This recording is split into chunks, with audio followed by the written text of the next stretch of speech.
Hello students, welcome to my YouTube channel APA maths classes. बच्चे, आज की इस वीडियो में हम बात करेंगे solution of one dimensional heat equation. जी हाँ, हीट इक्वेशंस के सॉल्यूशन की हमने यहाँ बात करनी, किस तरह से हमने सॉल्व करना। देखिए, हीट इक्वेशन हमारी ये है, इसके सॉल्यूशन की हमने यहाँ पर बात करनी है। ये आपको ध्यान रखना पड़ेगा कि ये आपकी हीट इक्वेशन है, ठीक है। हीट इक्वेशन की जो मतलब एक तरह से वन डायमेंशनल जो हीट इक्वेशन बनती है वो ये आती है हमारे पास। तो इसके सॉल्यूशन की हमने बात करनी है, वही हम बात करेंगे कि method of separation of variable से हमने यहाँ पर इसको सॉल्व करना है। तो method of separation of variable क्या होता है कि आपको पहले u, here u is the function of x and t। तो हम क्या करते हैं, let u is equal to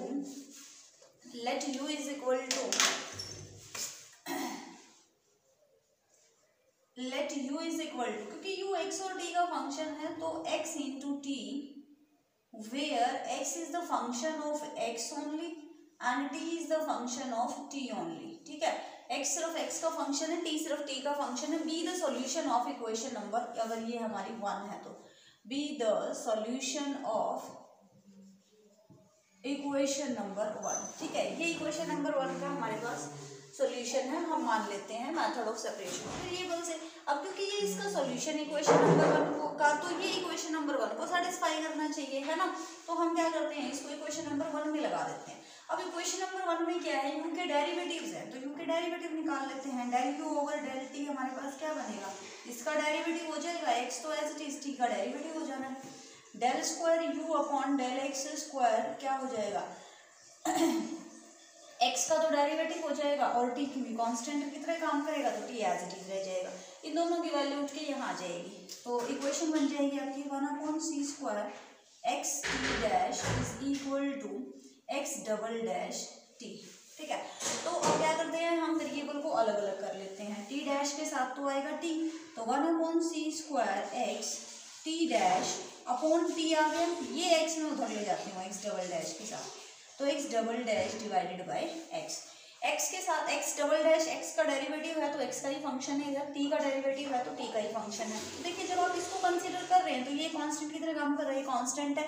जब आप इसको कंसीडर कर रहे हैं तो ये कांस्टेंट है, यानी कि it holds when both the values individual equal to some constant. K equal आ जाएगा दोनों वैल्यूज, यानी कि यहाँ से t डैश अपॉन में t 1/c square is equal to some constant K, and here x double dash upon x is equal to some constant के।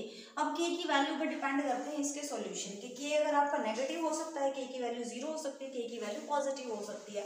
तो फर्स्ट केस उठाया हमने, if k is positive, k की value बच्चे अगर positive है तो हम इसको मान लेते हैं किसी ना किसी p स्क्वायर के इक्वल है ये, यानी कि p की वैल्यू कुछ भी हो यहाँ पर, नेगेटिव पॉजिटिव, k हमेशा और हमेशा, क्योंकि p का स्क्वायर है तो पॉजिटिव रहेगा, हम इसको कंसीडर कर लेते हैं।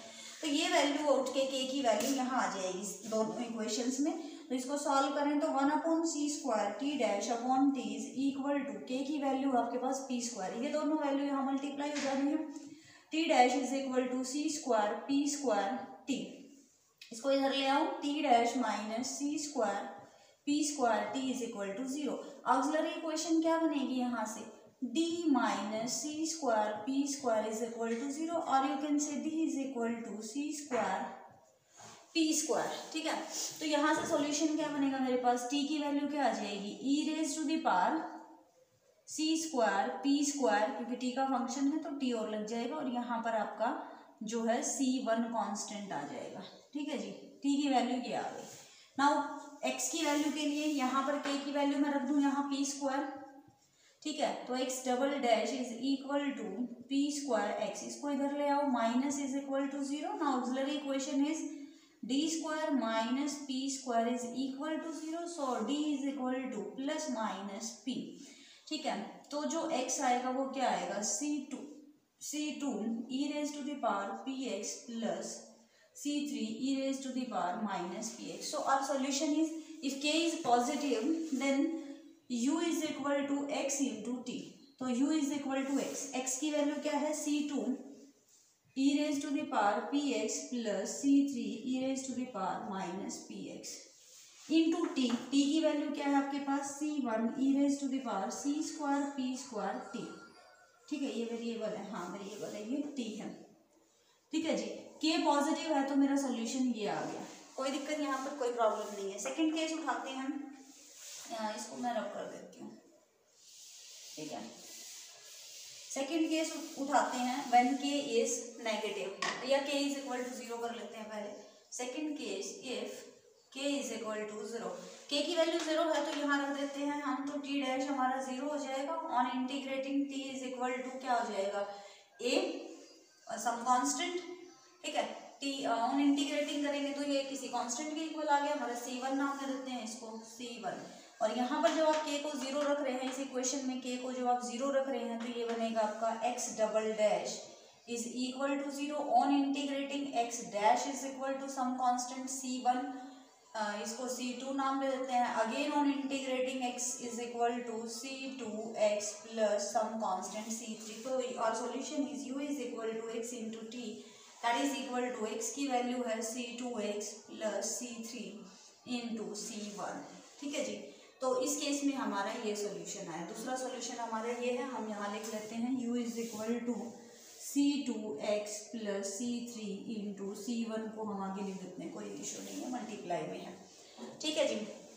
थर्ड केस उठाते हैं व्हेन के इज नेगेटिव, ठीक है। थर्ड केस में इफ के इज नेगेटिव, के की वैल्यू अगर नेगेटिव होगी, इफ के इज नेगेटिव है तो हम मान लेते हैं के को, ये पी स्क्वायर ये तो पॉजिटिव रहेगा हमेशा, इसके आगे माइनस साइन लगा दिए, हमेशा ही नेगेटिव आएगा क्योंकि टर्म हमेशा पॉजिटिव माइनस साइन के साथ वो नेगेटिव ही रहेगी।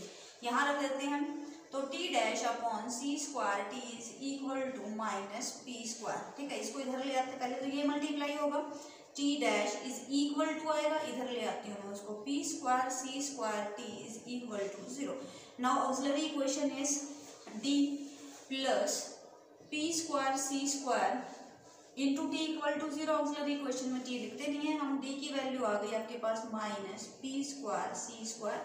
सो T is equal to, T की वैल्यू क्या आ जाएगी, E raise to the power P square C square with negative sign, ठीक है, सी स्क्वायर इंटू टी, ठीक है।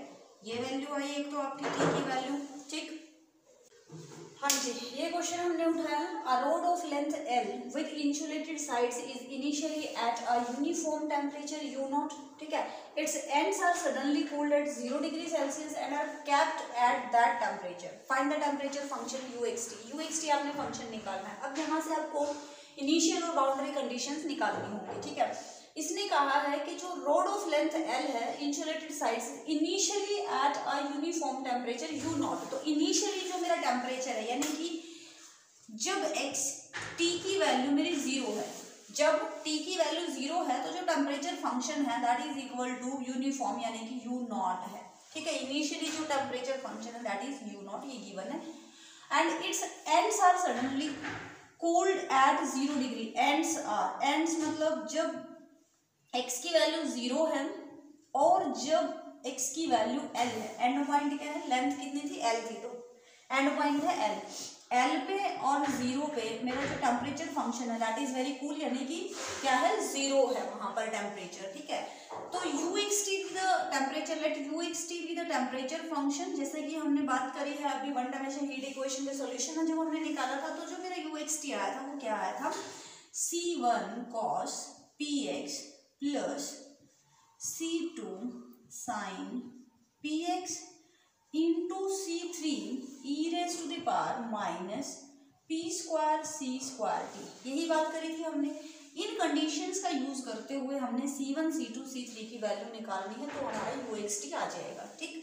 तो सबसे पहले अगर हम बात करें बच्चे यहाँ पर UXT, x को अगर मैं 0 रख दूं, put x is equal to 0, तो ये मेरा जो U0 t है that is equal to 0 is equal to 0 given है। So this is equal to, जो मैंने x को 0 रख दिया तो sine 0 is 0, cos 0 is 1, so here it is C1 C3 e raise to the power minus P square C square T. अब यहाँ से ये दोनों तीनों की प्रोडक्ट 0 है, देखिए ये 0 नहीं हो सकता, ये भी 0 नहीं हो सकता, क्यों, क्योंकि ये अगर 0 हो गया तो मेरा सॉल्यूशन 0 सॉल्यूशन आ जाएगा, ट्रिवियल सॉल्यूशन आ जाएगा, तो उसको हमने अवॉइड करना है। सो हियर C1 को आपको 0 करना पड़ेगा। C1 को 0 रखेंगे तो मेरा जो UXT है वो क्या है, अब जो मेरा टेम्परेचर फंक्शन है that is C2 sin px into C3 e raise to the power minus P square C square T, ठीक है जी, ये बात हो गई। अब हम क्या करते हैं, दूसरी बाउंड्री लगाते हैं, अपनी बाउंड्री कंडीशन L, T, यानी कि x को मैं L रख दूं तो मेरा u की वैल्यू 0 है, x को L रख दो तो यहाँ से C2 sin PL C3 e raise to the power minus p square c square t। ठीक है जी, तो यहाँ से अब देखो ये 0 नहीं हो सकता, फिर से ट्रिवियल सॉल्यूशन आ जाएगा। अब हमारा C2 भी 0 नहीं हो सकता क्योंकि C1 पहले ही 0 है, C2 0 होगा तो ट्रिवियल सॉल्यूशन। तो बचा कौन, sine PL। So therefore this implies sine PL should be equal to 0 और you can say PL is equal to n pi where n going from 1 2 3 up to so on. Okay, तो p की वैल्यू यहाँ से क्या आ गई, n pi upon l। p की वैल्यू यहाँ रख देते हैं तो मेरा जो सॉल्यूशन बनेगा यहाँ पर रख देते हैं।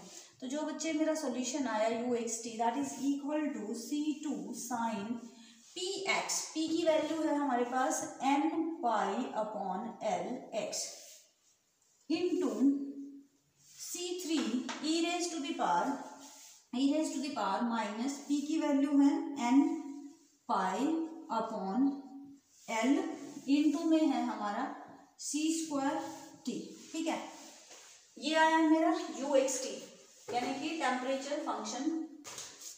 ठीक है, यहाँ पर हम कोई कांस्टेंट से मल्टीप्लाई करेंगे C1 से। दूसरी वैल्यू यहाँ से आएगी x डबल डैश अपॉन में x, यानी कि ये बनेगा आपका x डबल डैश अपॉन में x is equal to minus P square, equal to k था तो माइनस पी स्क्वायर लिख दिया हमने, x double dash plus p square x is equal to 0। Now auxiliary equations are d square plus p square into x is equal to 0। Auxiliary में x आता नहीं है, d की वैल्यू आ गई आपके पास प्लस माइनस p आयोटा, उधर जाएंगे तो minus P square, under root करेंगे तो plus minus P iota. d की value plus minus P iota है तो x क्या आ जाएगा हमारे पास, x की वैल्यू आ जाएगी C1, यहाँ C1 लिख लेते हैं, यहाँ C3 लिख देते हैं, C1 cos px plus C2 sin px। तो सॉल्यूशन हमारा क्या आ जाएगा, solution u is equal to क्या है, x इंटू टी।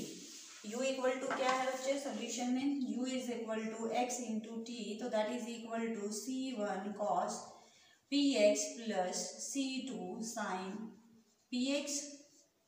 ठीक है, इंटू टी, टी की वैल्यू है C3 raise to the power minus P square c square T. ठीक है, तो u इज इक्वल टू, ये मेरा तीसरा सॉल्यूशन आ गया बच्चे। आपने क्या करना है कि अपने क्वेश्चन के अकॉर्डिंग जो भी आपकी इनिशियल और बाउंड्री कंडीशंस को सेटिस्फाई करता है वही आपने सॉल्यूशन लेना है। मोस्टली जो आपकी कंडीशंस होती हैं उनको सिर्फ और सिर्फ ये सॉल्यूशन आपका सेटिस्फाई करता है, बाकी आप एक बार जो है चेक करके देख लेंगे, जो भी सॉल्यूशन आपकी तीनों में से जो भी आपकी कंडीशंस को सेटिस्फाई करता है बाउंड्री इनिशियल कंडीशंस के साथ, वही हम सॉल्यूशन मान के चलते हैं। बाकी वाइब्रेशंस और पीरियोडिक फंक्शन की बात करें तो ये हमारा जो है सॉल्यूशन आता है। ठीक है, हर क्वेश्चन में देखो एक क्वेश्चन कर लेते हैं इसका, वन डायमेंशनल हीट इक्वेशन का एक क्वेश्चन करते हैं। ठीक, क्वेश्चन लिखिए, अब हम डायरेक्टली जो है ये सॉल्यूशन उठा लेंगे हर एक क्वेश्चन में। ठीक, तो लिखिए क्वेश्चन uxt। अब हमारे पास ये आ गया, अब हमने क्या करना है, C2 C3 की वैल्यू निकालनी है। अब देखिए ये तो n की हर वैल्यू के लिए है, हम क्या करते हैं C2 C3 को bn लिख देते हैं, कोई दिक्कत नहीं है क्योंकि n की 1 वैल्यू रखेंगे तो C2 C3 की कुछ और वैल्यू आएगी, n की वैल्यू 2 रखेंगे तो कुछ और वैल्यू आएगी। तो ये n की हर वैल्यू के लिए है, n going from 1 2 up to so on. तो जो हमारा जनरल सॉल्यूशन आता है वो जो है n की हर वैल्यू के लिए माना जाएगा आपका, यानी कि आपने क्या कर देना है यहाँ पर समीशन लगा देना है। तो समीशन आपका बना है bn sine n pi x upon l into E raise to the power minus n square pi square c square divided by l square into T. ठीक है जी, ये सॉल्यूशन आया। अब हमने इसकी bn की वैल्यू निकालनी है। bn की वैल्यू निकालेंगे तो कहाँ से आएगी, इनिशियल कंडीशन पे आ जाती है। इनिशियल कंडीशन क्या कहती है कि टाइम t 0 पे जो uxt है वो जो है u नॉट है, तो u not is equal to, यहाँ क्या करें t की वैल्यू 0 रख देते हैं, e की पावर 0 हो गया 1, तो ये बना आपका summation bn sine n pi x upon l। अब भाई ये तो u नोट को लिखा गया है एज अ साइन सीरीज, है ना, साइन सीरीज दिख रही है, as a sum of sine में लिख दिया इसको, यानी कि फोरियर सीरीज का रोल आ गया। तो bn की वैल्यू कैसे निकालते हैं हम बच्चे, ध्यान दें, bn की जो वैल्यू निकलेगी आपके पास इंटीग्रेशन के अंदर इधर वाला फंक्शन आ जाता है u नॉट और bn के साथ जो भी मल्टीप्लाई है वो आ जाता है sign n pi x upon l। और जो आपकी लिमिट है x की वैल्यू, क्योंकि हमें पता है 0 से l तक है तो 0 से l और यहाँ आ जाएगा आपका 2 अपॉन l।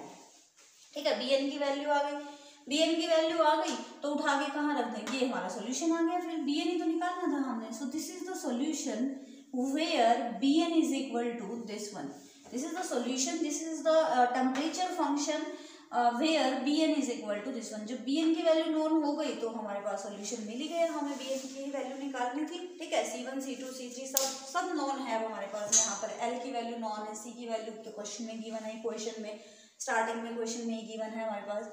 ठीक है, बी एन की वैल्यू जो है इस इंटीग्रेशन से आ जाएगी, जो भी फंक्शन आपका गिवन होगा उसको रखेंगे, इंटीग्रेशन करेंगे इनटू dx।